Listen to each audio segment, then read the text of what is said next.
The first day that I got to Las Vegas, we flew there.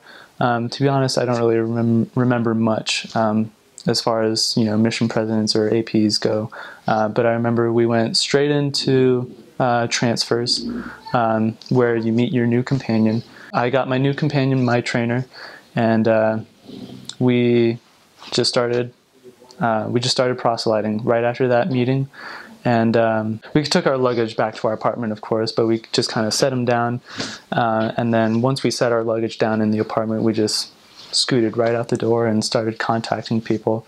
And I was definitely nervous because learning Spanish in the MTC was really helpful when you're learning it with your district, when they can always correct you and tell you, what things to say. But once you get to the field, it's not going to be like that. You're not going to have as many people, telling you what you should say.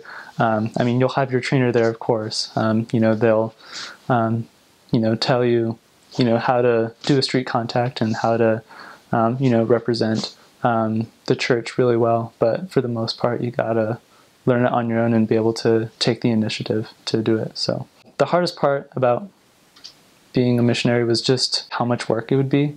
It was, for the most part, it was really similar to the MTC, where you still get up at 6:30, you study, you go through the day, but instead of going to classes like you do at the MTC, you go out and you teach people, whether it's, riding your bike there or, driving there, you're going to have a lot of appointments to go to, and it's just kind of difficult to be able to teach that many people and still kind of have that energy to represent the church well. I was with my trainer for 2 transfers, and every time we taught a lesson, I just felt like I only had like 1 or 2 really good sentences to say in Spanish.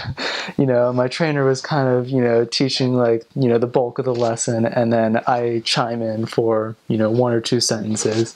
And, at that time, that was the best that I could do. But, I think my trainer did a really good job of just kind of encouraging me, that, it's going to be slow the first couple of transfers, but it definitely gets better as long as you keep studying and keep learning every day.